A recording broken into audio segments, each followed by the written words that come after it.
या ठिकाणी प्रश्न बघा, 250 पैकी रुपये 50 खर्च झाले तर किती राहिले.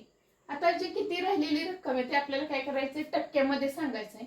250 हे आपण काय करूया, 100% गृहीत धरूया.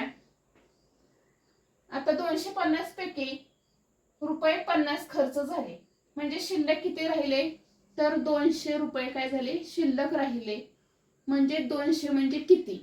आता या ठिकाणी काय करूया, आपण तिरकस गुणाकार करूया. या ठिकाणी बघा, 200 गुणुले 100 भागिले 250. या ठिकाणी शून्याला शून्य गेला, 25 एके 25, 25 चोक 100, 20 गुणुले 4, 20 चोक 80, म्हणजेच 80%. हे काय होईल, या प्रश्नाचं उत्तर येईल पर्याय क्रमांक 4.